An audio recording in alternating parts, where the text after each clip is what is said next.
Hello everyone, I welcome you all in my YouTube channel DS Learning Community. Please do subscribe my channel, like and share this video. आइए आज का topic शुरू करते हैं। आज हम फिजिक्स का चैप्टर नंबर 1 देखेंगे जिसका नाम है इलेक्ट्रिक चार्ज एंड फील्ड। तो आइए इस चैप्टर को शुरू करते हैं। सबसे पहले हम समझते हैं इलेक्ट्रोस्टैटिक्स होता क्या है।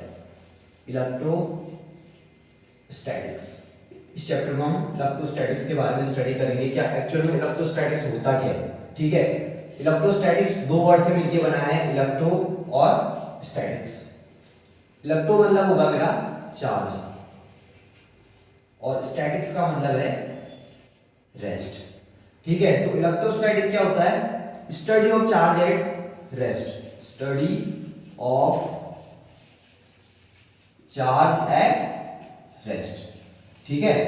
इलेक्ट्रोस्टैटिक में इस चैप्टर में हम एक चार्ज जो कि रेस्ट में है उसकी क्या क्या प्रॉपर्टी हो सकती है, उसमें क्या क्या चीजें होती हैं, वो सब हम इस चैप्टर में डिस्कस करेंगे, ठीक है। तो ये हो गया हमारा इलेक्ट्रोस्टैटिक्स।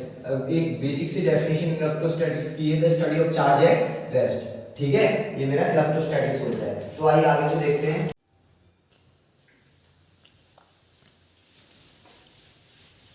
ठीक है, तो हमने डेफिनेशन तो पढ़ ली इलेक्ट्रोस्टैटिक्स की study of charge at rest.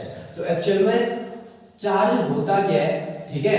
हमने बोल तो दिया कि चार्ज की जब चार्ज रेस्ट पे होगा उस टाइम पे उसकी स्टडी को हम इलेक्ट्रोस्टैटिक्स बोलते हैं। तो चार्ज एक्चुअल में होता क्या है? Charge it is a intrinsic property,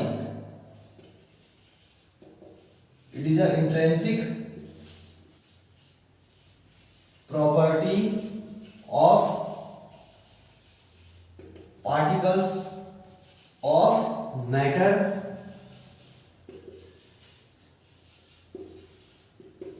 which give rise to force of attraction or repulsion between them, ठीक है।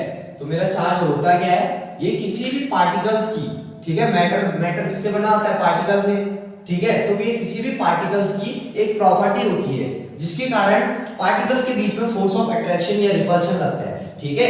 कोई भी पार्टिकल्स हैं उन दोनों के बीच में अगर कोई फोर्स लग रहा है वो किसके कारण लगेगा? चार्ज के कारण, ठीक है। तो एक किसी भी पार्टिकल्स की एक बेसिक प्रॉपर्टी है, एक प्रॉपर्टी होती है किसी भी पार्टिकल्स की जिसके कारण उन पार्टिकल्स के बीच में एक फोर्स ऑफ अट्रैक्शन या रिपल्शन लगता है, उसी को हम चार्ज बोलते हैं, ठीक है। टाइप्स ऑफ चार्ज देखते हैं। टाइप्स ऑफ चार्ज, चार्ज मेरे दो टाइप्स के होते हैं। पहला है मेरा पॉजिटिव चार्ज, दूसरा है मेरा निगेटिव चार्ज। निगेटिव चार्ज, ठीक है। चार्ज मेरे दो टाइप के होते हैं, पॉजिटिव और निगेटिव, ठीक है। तो ये हो गई मेरी चार्ज की डेफिनेशन है। किसी भी पार्टिकल की एक प्रॉपर्टी होती है जिसके कारण पार्टिकल्स के बीच में फोर्स ऑफ अट्रैक्शन या रिपल्शन आता है, ठीक है। वो चार्ज होता है मेरा। चार्जेस दो टाइप के होते हैं, पॉजिटिव और नेगेटिव। आइए अब आगे को देखते हैं।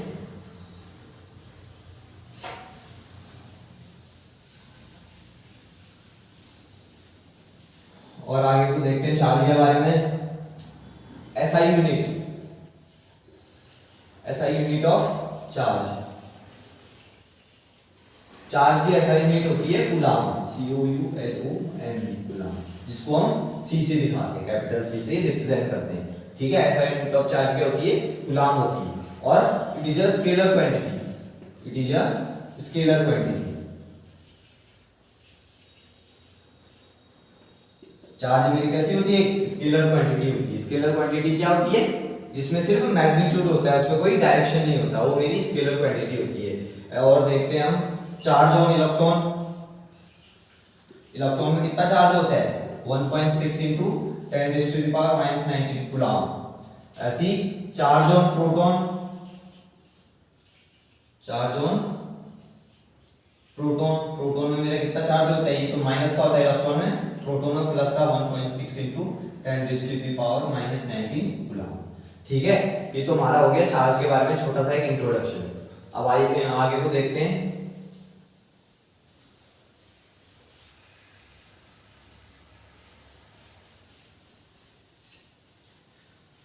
ठीक है। अब होता है कि मैंने जैसे कि बताया चार्ज मेरे दो टाइप के होते हैं, ठीक है। तो पहली प्रॉपर्टी इनकी देखते हैं, like charge repel each other. Like charge repel each other, repel each other, ठीक है। एक जैसे चार्ज है एक दूसरे को हमेशा क्या करते हैं, रिपेल करते हैं। माइनस और माइनस एक दूसरे को क्या करेंगे, रिपेल करेंगे, या प्लस प्लस एक दूसरे को क्या करेंगे, रिपेल करेंगे, ठीक है।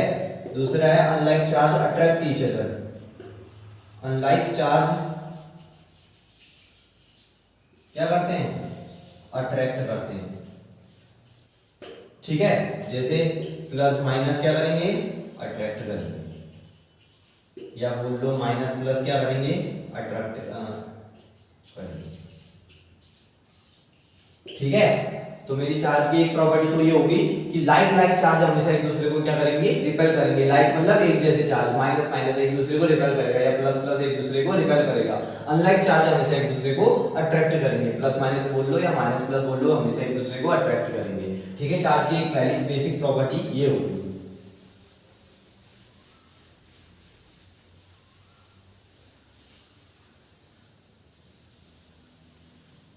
ठीक है। अब ये एक्चुअल में चार्ज कैसे आता है ये चीज हम देखते हैं, ठीक है। हमने चार्ज तो बोल दिया, अब चार्ज आता कैसे है, मेथड ऑफ चार्जिंग, ठीक है। इसमें हम दो मेथड पढ़ेंगे, पहला है रबिंग, ठीक है। पहला मेथड हम पढ़ेंगे रबिंग, ठीक है। मान लो ये एक मेरा कोई बलून है, ये मेरा एक कोई बलून है, इसको मैं दीवार में लगाऊंगा तो ये नहीं चिपकेगा, ये गिर जाएगा। जैसे मैं इसको मैंने ऐसे दीवार में लगाया तो ये गिर जाएगा। बट जैसे मैं क्या करूं, इसको अपने बालों में रख दूं, थोड़ा इसको मैं अपने बालों में रख दूं और उसके बाद में इसको दीवार में लगाऊं तो ये दीवार में चिपक जाएगा, ठीक है। पहला एग्जांपल तो ये हो गया मेरा। दूसरा एक कॉम्ब है, कंघी है इस तरीके से, ठीक है। यहाँ पे छोटे छोटे पेपर के पीसेस रखे हुए हैं, इस कंघी को इस पेपर के पीसेस के पास लाओगे कुछ नहीं होगा, ठीक है। पेपर के पीसेस वैसे ही रहेंगे, बट इस कंघी को थोड़ा सा तुम अपने बालों में रगड़ दो, ठीक है। थोड़े से बालों में लगाओ उसको, सूखे बालों में, और उसके बाद इस पेपर्स के पीसेस के पास लाओ तो क्या होगा, ये पेपर के पीस जो होंगे इस कॉम्ब से अट्रैक्ट करेंगे, ठीक है। ये सब किसके कारण होता है, चार्ज के कारण होता है। इन सब में क्या हो जा रहा है, चार्ज आ जा रहा है रबिंग के कारण। जैसे मैं इनको रब कर रहा हूं तो इनमें क्या आ जा रहा है, चार्ज आ जा रहा है, जिसके कारण क्या होता है, ये पेपर के पीस को अट्रैक्ट कर रहा है, ये दीवार के साथ चिपक जा रहा है, ठीक है। ये कारण है रबिंग के, ठीक है। ये सब रबिंग के कारण क्या होता है, चार्ज आ जा रहे हैं इनमें, ठीक है। तो ये चार्ज आता है जिसके कारण है, due to transfer of electron, due to transfer of electron, ठीक है। तो होता क्या है, मान लो यहां पे मैंने एक, ये मेरी ग्लास की रॉड है, ठीक है। इस तरीके से मैंने एक ग्लास की रॉड टांगी हुई है, ठीक। अब मैंने क्या करा, इस पे एक सिल्क का क्लॉथ लाया मैं, उसको मैंने इस ग्लास रॉड से रब करा, इससे क्या होगा, इस पे पॉजिटिव चार्ज आ जाएगा, ठीक है। अब क्या करो तुम, एक कोई रॉड लाओ जिसमें पॉजिटिव चार्ज है इस तरीके से, तो ये क्या होगा, एक दूसरे को रिपेल करेंगे। तो इसमें पॉजिटिव चार्ज कैसे आया, जैसे ही मैंने सिल्क का जो एक कपड़ा था इसको इस पे रब करा, रब करूंगा तो क्या होगा, इसके जो इलेक्ट्रॉन थे वो इस रॉड से इस कपड़े में चले गए, ठीक, जिसके कारण इसमें इलेक्ट्रॉन्स की कमी हो गई है, ठीक है। जहां पे मेरे को मालूम है कोई भी एटम है, एटम में number of electron equal to number of proton होता है, ठीक है। कोई भी एटम इलेक्ट्रिकली न्यूट्रल होता है, ठीक है। इस क्या बोलते हैं, कोई भी एटम इलेक्ट्रिकली न्यूट्रल होता है, क्योंकि number of electron equal to number of proton होता है, जितने इलेक्ट्रॉन होंगे उतने ही प्रोटॉन होंगे, ठीक है। मान लो 5 इलेक्ट्रॉन है किसी भी एटम में, उसमें 5 प्रोटॉन भी होंगे, ठीक है। अब होगा क्या, जैसे मैंने उसको रब करा, इलेक्ट्रॉन्स को एनर्जी मिली, ठीक है। एनर्जी मिली तो मान लो यहां से चले गए, यहां से किसी और चीज में चले गए, तो चले गए तो मान लो 2 इलेक्ट्रॉन मान लो यहां से चले गए, ठीक है। तो इसमें क्या बचा, माइनस का 3। अब इलेक्ट्रॉन मेरे कितने बच गए, 3 बच गए इलेक्ट्रॉन, और प्रोटॉन मेरे कितने बच गए, अभी भी 5 है। तो प्रोटॉन में से मेरे इलेक्ट्रॉन से कितने जा रहे हैं, 2 जा रहे हैं, तो इसमें +2 चार्ज आ जाएगा, ठीक है। प्लस का क्यों आया, क्योंकि प्रोटॉन ज्यादा है as compared to electron, solve करके देखोगे प्लस का 5 minus 3 equal to minus plus का 2, ठीक है, तो इसमें प्लस 2 चार्ज आएगा। इसी तरीके से इस पे अगर कहीं से इलेक्ट्रॉन आ गए, मान लो इस एटम में 5 इलेक्ट्रॉन थे 5 प्रोटॉन थे, इलेक्ट्रिकली न्यूट्रल है, ठीक है, अब कहीं से इस पे 2 इलेक्ट्रॉन आ गए, 2 इलेक्ट्रॉन आ गए तो होगा क्या, इस पे 7 इलेक्ट्रॉन हो जाएंगे और प्रोटॉन मेरे अभी भी 5 है, तो इसमें कैसा चार्ज आ जाएगा, माइनस का 2, क्योंकि 2 इलेक्ट्रॉन इसमें ज्यादा हो गए, जो कि इलेक्ट्रॉन कैसे होते हैं, नेगेटिव होते हैं, इसके कारण इसमें माइनस का 2 कूलम्ब चार्ज आ जाएगा, ठीक है। इस तरीके से चार्जेस आते हैं किसी पे भी, ठीक है, चार्ज एक्चुअल में इलेक्ट्रॉन के ट्रांसफर के कारण आता है। तो ये इसमें यही हो रहा है, एक ग्लास रॉड थी, यहाँ पे एक सिल्क का कपड़ा था, जैसे मैंने सिल्क के कपड़े को इस ग्लास रॉड में रफ करा तो क्या हुआ, इसके इलेक्ट्रॉन अपनी जगह छोड़ के चले गए, तो इसमें पॉजिटिव चार्ज आ गए। इस तरीके से चार्जेस आते हैं ड्यू टू रबिंग, ठीक है, रब करने के कारण इस तरीके से चार्ज आते हैं। ये मैंने कुछ एग्जांपल बता दिए थे तुम लोगों को, जैसे कॉम्बो वाला एग्जांपल हो गया, ठीक है, उसमें भी यही हो रहा है, हम उसको बालों से जैसे रब कर रहे हैं तो उसमें क्या हो जा रहा है, इलेक्ट्रॉन का ट्रांसफर हो रहा है, जिसके कारण उस पे चार्ज आ रहा है, और चार्ज आ रहा है तो पेपर के पीस उससे अट्रैक्ट कर रहे हैं। ऐसे ये बलून वाला एग्जांपल था, जैसे स्टार्टिंग में तो उसको मैं दीवार में लगाया था, कुछ नहीं हो रहा था, कोई चार्ज नहीं था उसमें, कुछ चिपक ही नहीं रहा था, गिर जा रहा था जैसे दीवार पर रखूंगा, बट जब जैसे ही मैं उस बलून को अपने बालों में रब करूंगा और जैसे दीवार पे लगाऊंगा तो वहां पे चिपक जाता है, किसके कारण, चार्ज के कारण, ठीक है। तो पहला तो तरीका मेरा ये हो गया रबिंग, इसके अलावा बहुत सारे एग्जांपल दिए हैं तुम्हारी बुक में, ठीक है, उन सबको पढ़ लीजिएगा। अगला मेथड देखते हैं चार्जिंग का, ठीक है, तो हम सेकंड मेथड पढ़ते हैं, इलेक्ट्रोस्टैटिक इंडक्शन, इलेक्ट्रोस्टैटिक इंडक्शन, ठीक है। इलेक्ट्रोस्टैटिक इंडक्शन होता क्या है, इसकी डेफिनेशन देखते हैं, ठीक है।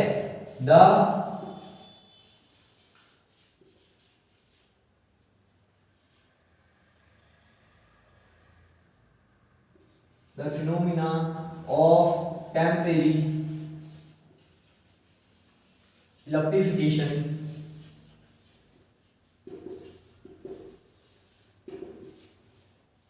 of a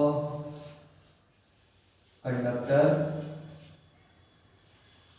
in which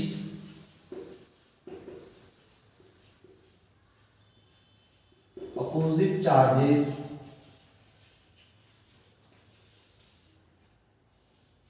appear at its closer end and similar charges at its farther end in the presence of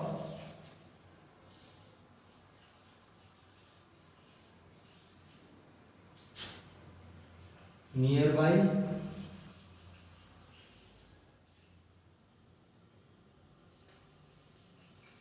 charged body, ठीक है। तो ये तो हो गई मेरी इलेक्ट्रोस्टैटिक इंडक्शन की डेफिनेशन। क्या होता है इलेक्ट्रोस्टैटिक इंडक्शन, जब मैं, ठीक है, कोई कंडक्टर रखा हुआ है, अभी देख मान लो इस तरीके से कोई मेरा एक कंडक्टर रखा हुआ है जो कि अनचार्ज है, अब मेरे को उसको चार्ज करना है, तो मैं क्या करूंगा, एक चार्ज कंडक्टर लाऊंगा, एक चार्ज वाली रॉड लाऊंगा ये, ठीक है, मान लो इस पे पॉजिटिव चार्ज है, जैसे ही मैं इसको इस कंडक्टर के पास लाऊंगा, होगा क्या, ये पॉजिटिव है, तो इसके जितने इस कंडक्टर में इलेक्ट्रॉन होंगे, जितने भी इलेक्ट्रॉन होंगे वो इस पॉजिटिव की तरफ अट्रैक्ट करेंगे, तो जितने भी इलेक्ट्रॉन होंगे उसके इस साइड पे आ जाएंगे, इस साइड आएंगे तो इसके एक क्लोजर एंड पे इस पे सब नेगेटिव चार्ज आ जाएगा, क्योंकि सारे इलेक्ट्रॉन जितने भी होंगे इस कंडक्टर के वो सब इस साइड आ जाएंगे, क्योंकि पॉजिटिव और नेगेटिव हमेशा क्या करते हैं, एक दूसरे को अट्रैक्ट करते हैं। जैसे ये पॉजिटिव रॉड लाया है इस कंडक्टर के पास, तो सारे इलेक्ट्रॉन इस कोने पे आ गए, ठीक है, और ठीक अगर सब इस कोने में आ गए, यहाँ पे नेगेटिव चार्ज हो गया तो एक्सेस ऑफ नेगेटिव चार्ज हो गया, तो ठीक इसके दूसरे एंड पे पॉजिटिव चार्ज हो जाएगा, ठीक है। इस तरीके से ये इस प्रोसेस को हम इलेक्ट्रोस्टैटिक इंडक्शन बोलते हैं, जिसमें एक अनचार्ज कंडक्टर को किसी चार्ज बॉडी की मदद से हम उसको चार्ज कर रहे हैं, ठीक है, बाय क्या कर रहे हैं, कैसे, उसको उसके पास ला के, ठीक है, इसको टच नहीं कर रहे हैं, बस इसके पास ला रहे हैं, ठीक। इस प्रोसेस को हम इलेक्ट्रोस्टैटिक इंडक्शन बोलते हैं, इसको और अच्छी तरह समझते हैं, ठीक है। ये डेफिनेशन हो गई।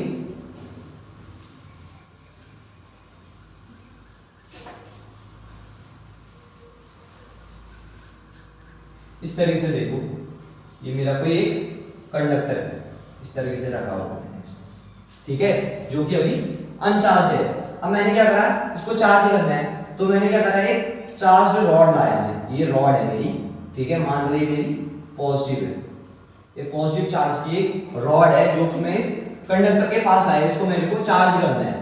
तो मैं क्या करूंगा, इसको इसके पास लाऊंगा। जैसे ही ये पॉजिटिव चार्ज वाली रॉड इसके पास आएगी, इस कंडक्टर में बहुत सारे फ्री इलेक्ट्रॉन होंगे, तो जितने भी इलेक्ट्रॉन होंगे वो सब क्या करेंगे, ये पॉजिटिव की तरफ अट्रैक्ट होने की कोशिश करेंगे, जिसके कारण सारे इलेक्ट्रॉन इधर को आ जाएंगे। ठीक है, तो यहाँ पे एक्सेस ऑफ नेगेटिव चार्ज हो जाएगा, इलेक्ट्रॉन सब इधर को आ गए, इलेक्ट्रॉन में नेगेटिव चार्ज होता है, जिसके कारण इसके इस एंड पे मेरा कैसा चार्ज आ गया, नेगेटिव चार्ज आ गया। ठीक है, अब सब नेगेटिव चार्ज इधर को आ गए, तो इसके दूसरे वाले एंड पे ठीक पॉजिटिव चार्ज आ जाएगा। ठीक है, तो ये देखो इस तरीके से इलेक्ट्रोस्टैटिक इंडक्शन होता है, इस तरीके से हम इसको, इस कंडक्टर को, एक अनचार्ज कंडक्टर को चार्ज कर सकते हैं। ठीक है, ये मेथड हो गया मेरा इलेक्ट्रोस्टैटिक इंडक्शन का मेथड चार्ज करने के लिए। ठीक,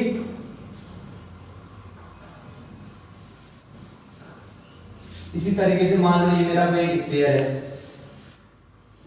ये मान लो मैंने कोई दो स्फीयर रखे हुए, ठीक है, अब मेरे को इन स्फीयर्स को चार्ज करना है। ठीक है, अब मैं क्या करूंगा, एक रॉड लाया, मान लो ये पॉजिटिव चार्ज वाली रॉड लाऊंगा। ठीक है, ये स्फीयर रखे हुए मेरे दोनों कंडक्टर है।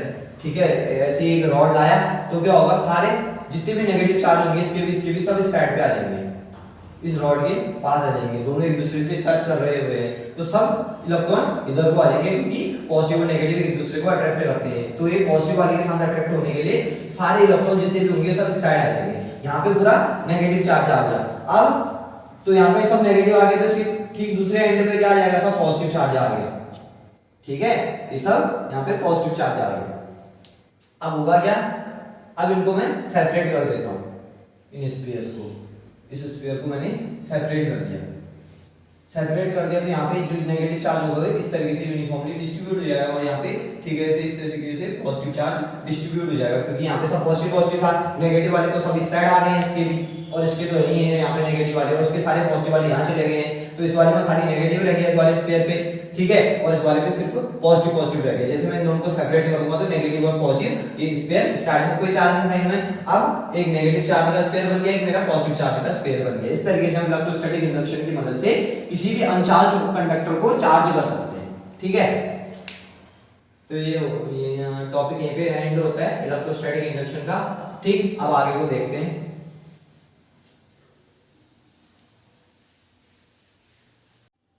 ठीक है, अब आगे को देखते हैं प्रॉपर्टी ऑफ चार्ज,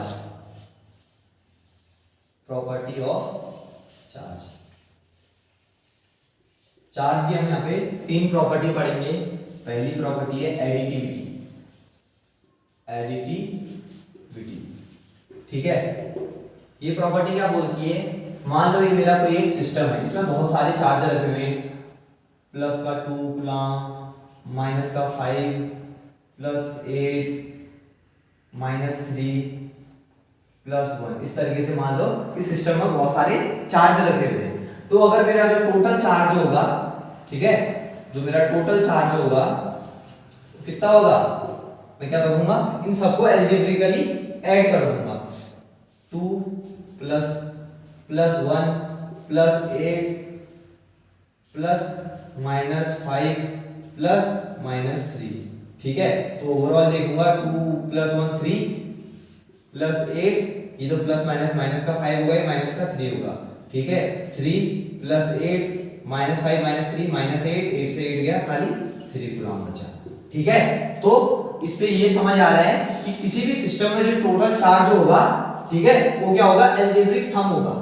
ठीक है, लिख लेते हैं इसको, क्या बोलता है additivity, the total charge of any system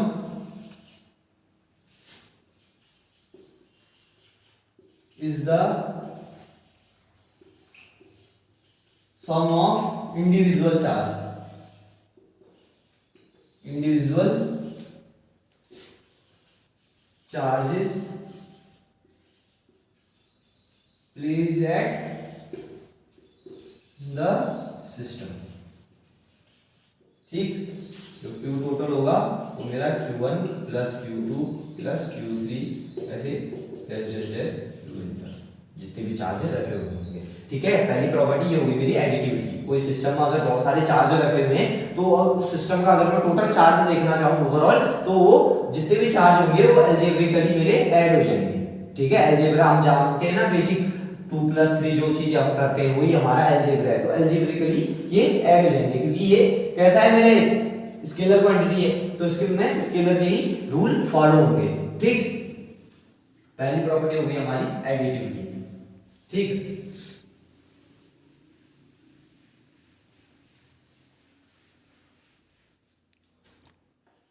दूसरा है मेरा क्वांटाइजेशन।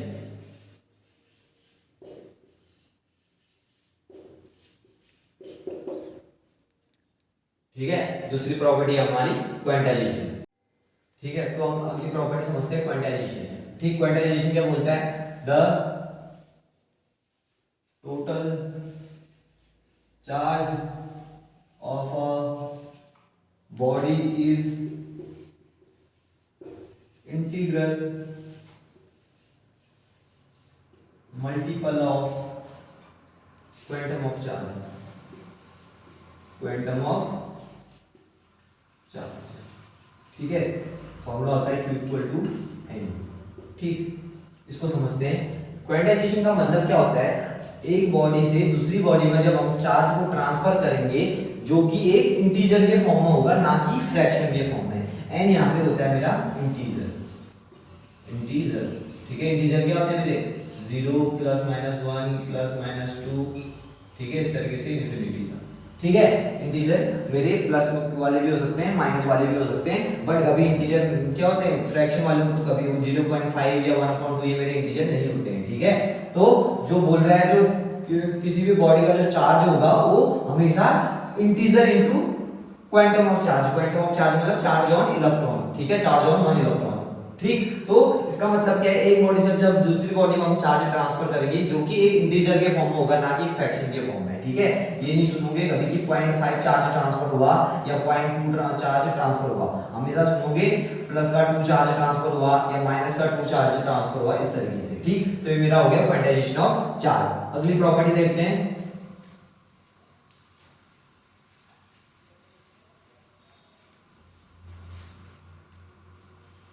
तीसरी property conservation of charge. Conservation of charge, conservation of charge क्या बोलता है, charge can neither be created nor be destroyed. ठीक है, it can only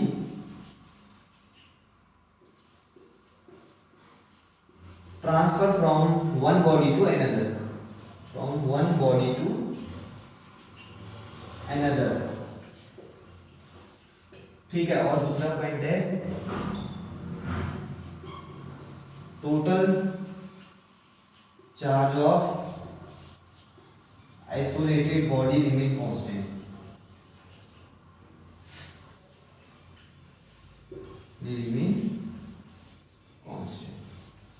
ठीक है, कंजर्वेशन ऑफ चार्ज क्या बोलता है, चार्ज को ना ही कभी बना सकते हैं ना ही चार्ज को खत्म कर सकते हैं, बट क्या कर सकते हैं उसको एक बॉडी से दूसरी बॉडी में ट्रांसफर कर सकते हैं। चार्ज को हम कभी बना नहीं सकते। ठीक है, चार्ज ना ही बनता है ना ही खत्म होता है, बस एक बॉडी से दूसरी बॉडी में ट्रांसफर होता है और किसी भी बॉडी का जो चार्ज होता है हमेशा कांस्टेंट रहता है। ठीक है, तो ये मेरी बेसिक 3 प्रॉपर्टी हो गई चार्ज की।